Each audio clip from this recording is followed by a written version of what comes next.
discussion de la théorie que le plaisir n'est pas un bien. Telles sont donc à peu près les opinions qui ont cours. Il ne résulte pas de ces arguments que le plaisir ne soit pas un bien, ni même le souverain bien. Les considérations suivantes le font voir. En premier lieu, puisque le bien est pris en un double sens, il y a le bien au sens absolu et le bien pour telle personne, il s'ensuivra que les états naturels et les dispositions seront aussi appelés bons en un double sens et par suite également les mouvements et les devenirs correspondants. Et de ces mouvements et devenirs considérés comme mauvais, les uns seront mauvais au sens absolu, les autres mauvais pour une personne déterminée, et non pour une autre, mais au contraire désirables pour tel individu. Certains autres ne seront même pas désirables en général pour tel individu, mais seulement à un moment donné, et pour peu de temps et non toujours. Les autres devenirs, enfin, ne sont pas même des plaisirs.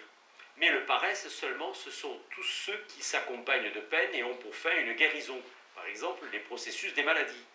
En outre, puisqu'une sorte de bien est activée, et une autre sorte disposition, les processus qui nous restaurent dans notre état naturel sont agréables seulement par accident.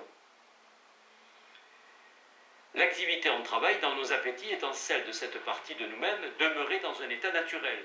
C'est qu'il existe aussi des plaisirs sans accompagnement de peine ou d'appétit, par exemple l'activité contemplative, où la nature ne souffre d'aucun manque, et ce qui indique que les plaisirs liés à un processus sont seulement accidentels.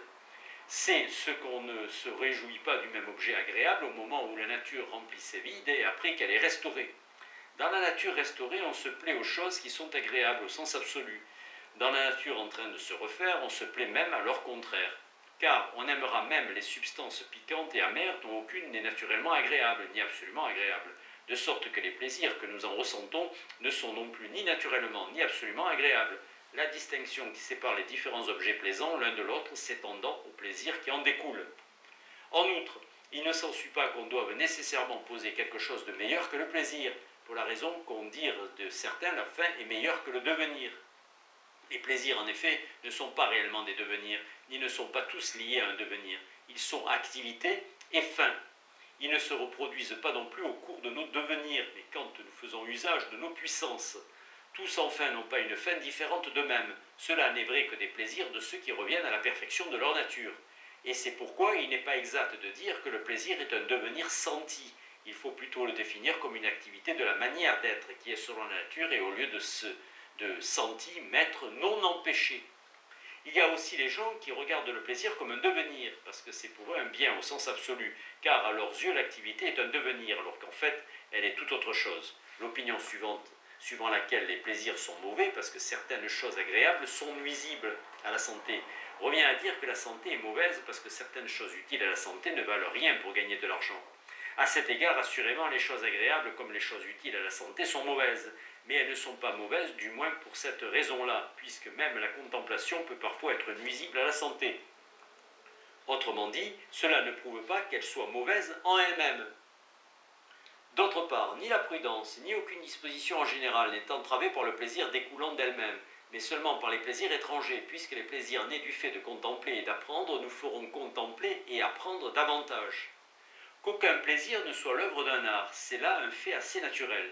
Aucune autre activité non plus n'est le produit d'un art, mais l'art se contente de donner la capacité, bien qu'en fait l'art du parfumeur et celui du cuisinier soient généralement considérés comme des arts productifs de plaisir. Les arguments qui s'appuient sur le fait que l'homme modéré évite le plaisir et que l'homme prudent poursuit la vie exempte de peine seulement, et que d'autre part les enfants et les bêtes poursuivent le plaisir, ces arguments-là se réfutaient tout à la fois par les mêmes considérations. Nous avons indiqué, en effet, comment les plaisirs sont bons au sens absolu, et comment certains plaisirs ne sont pas bons. Or, ce sont ces derniers plaisirs que les bêtes et les enfants poursuivent, et c'est l'absence de la peine causée par la privation des plaisirs de ce genre que recherche l'homme prudent. C'est-à-dire les plaisirs qui impliquent appétit et peine, en d'autres termes les plaisirs corporels, qui sont bien de cette sorte-là, et leur forme excessive, plaisirs qui rendent précisément déréglé l'homme déréglé. Telle est la raison pour laquelle l'homme modéré fuit ses plaisirs, car même l'homme modéré a des plaisirs. 14. Le plaisir est le souverain bien, plaisir bon et plaisir mauvais. En outre, que la peine aussi soit un mal et doit être évitée, c'est ce que tout le monde reconnaît, car la peine est tantôt un mal au sens absolu, tantôt un mal en ce qu'elle est propre à entraver de quelque façon notre activité. Or, le contraire d'une chose qu'on doit éviter, en tant qu'elle est à éviter, est un mal. Ce contraire est un bien. Le plaisir est donc nécessairement un bien. Speusippe tentait de réfuter cet argument en s'appuyant sur cette comparaison que plus grand est contraire à la fois à plus petit et à égal. Mais sa réfutation est inopérante, car on ne saurait prétendre que le plaisir est dans son essence quelque espèce de mal. D'autre part, rien ne s'oppose à ce que le souverain bien ne soit lui-même un plaisir déterminé, même si on accorde que certains plaisirs sont mauvais, tout comme le souverain bien pourrait consister en une science déterminée, même si certaines sciences sont mauvaises. Peut-être même est-ce une nécessité si chacune de nos dispositions à son activité correspondante s'exerçant sans entrave, qu'on fasse consister le bonheur soit dans l'activité de l'ensemble de nos dispositions, soit dans l'activité de l'une d'entre elles, cette activité, sous l'une ou l'autre forme, étant supposée sans entrave.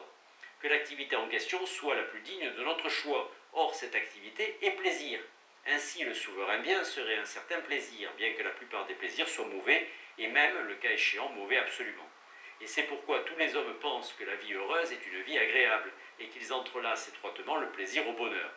En cela, ils ont raison, aucune activité n'étant parfaite quand elle est empêchée, alors que le bonheur rentre dans la classe des activités parfaites. Le bonheur est une activité parfaite. Une activité parfaite est une activité sans entrave, c'est-à-dire un plaisir. Donc le bonheur est un plaisir. Aussi, l'homme heureux a-t-il besoin, en sus du reste, des biens du corps, des biens extérieurs et des dons de la fortune, de façon que son activité ne soit pas entravée de ce côté-là. Et ceux qui prétendent que l'homme attaché à la roue ou tombant dans les plus grandes infortunes est un homme heureux à la condition qu'il soit bon, profèrent volontairement ou non un non-sens. À l'opposé, sous prétexte que l'on a besoin, en sus du reste, du secours de la fortune, on identifie parfois la fortune favorable au bonheur. Or, ce sont des choses toutes différentes, car la fortune favorable elle-même, quand elle excède la mesure, constitue un empêchement à l'activité, et peut-être n'est-il plus juste de l'appeler alors fortune favorable, sa limite étant déterminée par sa relation au bonheur. Et le fait que tous les êtres, bêtes et hommes, poursuivent le plaisir est un signe que le plaisir est en quelque façon le souverain bien. Nulle rumeur ne meurt tout entière, que tant de gens. Mais comme ce n'est ni la même nature, ni la même disposition, qui est la meilleure pour tout le monde, ou qui du moins apparaît telle à chacun, tous les hommes ne poursuivent pas non plus le même plaisir, bien que tous poursuivent le plaisir. Peut-être aussi poursuivent-ils non pas le plaisir qu'ils s'imaginent, ou qu'ils voudraient dire qu'ils recherchent, mais un plaisir le même pour tous, car tous les êtres ont naturellement en eux quelque chose de divin. Mais les plaisirs corporels ont accaparé l'héritage du nom de plaisir, parce que c'est vers eux que nous dirigeons le plus fréquemment notre course, et qu'ils sont le partage de tout le monde. Et ainsi, du fait qu'ils sont les seuls qui nous soient familiers, nous croyons que ce sont les seuls qui existent. Il est manifeste aussi que si le plaisir, autrement dit l'activité, n'est pas un bien, la vie de l'homme heureux ne sera pas une vie agréable.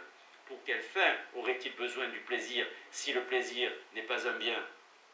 Au contraire, sa vie peut être chargée de peine, car la peine n'est ni un bien ni un mal. Si le plaisir n'est non plus ni l'un ni l'autre, dans ces conditions, pourquoi ferait-on la peine ?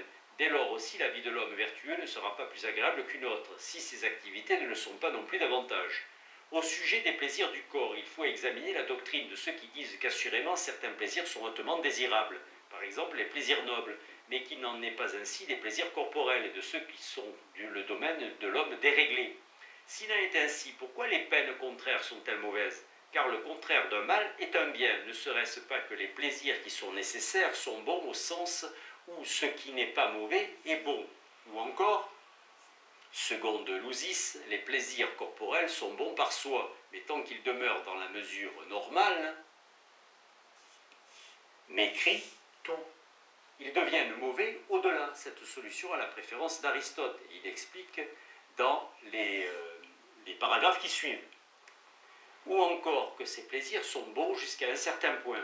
En effet, une exis, qui consiste dans un médium, la vertu par exemple, n'est pas susceptible d'excès ou de défaut, le médium étant alors en quelque sorte un extrême. L'activité hédonique qui en découle ne peut non plus être excessive, mais les plaisirs du corps admettent au contraire l'excès, et c'est cet excès qui est le vice. Si dans les dispositions et les mouvements qui n'admettent pas d'excès du mieux, il n'y a pas non plus d'excès possible du plaisir correspondant, dans les états admettant au contraire cette sorte d'excès, il y aura aussi excès du plaisir. Or, les biens du corps admettent l'excès, et c'est la poursuite de cet excès qui rend l'homme pervers, et non par celle des plaisirs nécessaires. Car si tous les hommes jouissent d'une façon quelconque des mets, des vins et des plaisirs sexuels, tous n'en jouissent pas dans la mesure qu'il faut. C'est tout le contraire pour la peine. On n'en évite pas seulement l'excès, mais on la fuit complètement. C'est que ce n'est pas au plaisir excessif qu'une peine est contraire, excepté pour l'homme qui poursuit l'excès de plaisir. La pensée d'Aristote est ici elliptique et doit être entendue de la façon suivante.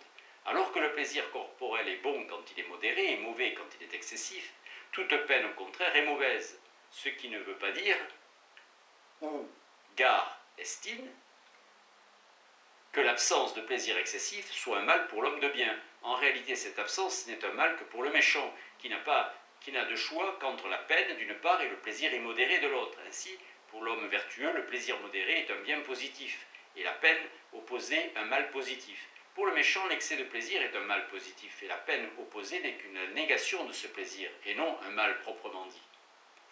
15. Le plaisir, les plaisirs corporels. Puisqu'il faut non seulement énoncer le vrai, mais encore montrer la cause de l'erreur contraire, car c'est renforcer la croyance au vrai, quand en effet on a fourni une explication plausible de la raison pour laquelle ce qui apparaît comme vrai ne l'est pas en réalité. On rend plus forte la croyance au vrai. Il en résulte que nous devons indiquer pourquoi les plaisirs du corps apparaissent comme plus désirables que d'autres. La première raison donc est que le plaisir détourne la peine. L'excès de la peine pousse les hommes à rechercher en guise de remède le plaisir lui-même excessif, et d'une manière générale le plaisir corporel. Et ces plaisirs curatifs revêtent eux-mêmes une grande intensité, et c'est pourquoi on les poursuit, parce qu'ils apparaissent en contraste avec la peine opposée. L'opinion dès lors suivant laquelle le plaisir n'est pas un bien tient aussi à ces deux faits que nous avons signalés, à savoir que certains plaisirs sont des actes relevant d'une nature perverse, qu'elle le soit dès la naissance, comme chez la brute, ou par l'effet de l'habitude, comme les plaisirs des hommes vicieux, que les autres qui agissent comme remède supposent un manque, et qu'il est préférable d'être en bon état que d'être en voie de guérison. Mais ces plaisirs curatifs accompagnent en fait des processus de restauration d'un état parfait, et sont donc bons par accident. En outre, les plaisirs corporels sont poursuivis en raison même de leur intensité par les gens qui ne sont pas capables d'en goûter d'autres. Ainsi, il y en a qui vont jusqu'à provoquer en eux la soif. L'exemple d'Aristote n'a rien de métaphorique. Comme l'explique Aspasius, la soif résultant de la saine activité du corps est un plaisir innocent. Si elle est provoquée par l'ingestion de poissons salés, elle devient un plaisir coupable. Quand ces plaisirs n'entraînent aucun dommage, il n'y a rien à redire. Mais s'ils sont pernicieux, c'est un mal. Le fait est que ces gens-là n'ont pas d'autre source de jouissance, et l'état qui n'est ni agréable ni pénible est pour eux, et pour beaucoup d'entre eux, une chose difficile à supporter en raison de leur constitution naturelle. L'être animé vit en effet dans un état perpétuel d'effort, au témoignage même des physiologues, d'après lesquels la vision et l'audition sont quelque chose de pénible. Il est vrai que depuis longtemps, disent-ils, nous y sommes accoutumés. Dans le même ordre d'idées, les jeunes gens, à cause de la croissance, sont dans un état semblable à celui de l'homme pris du vin, et c'est même là le charme de la jeunesse. D'autre part, les gens d'humeur naturellement excitable ont un perpétuel besoin de remède, car même leur corps vit dans un continuel état d'irritation dû à leur tempérament, et ils sont toujours en proie à un désir violent. Mais le plaisir chasse la peine, aussi bien le plaisir qui y est, contraire que n'importe quel autre, à la condition qu'il soit fort. Et c'est ce qui fait que l'homme d'humeur excitable devient déréglé et pervers.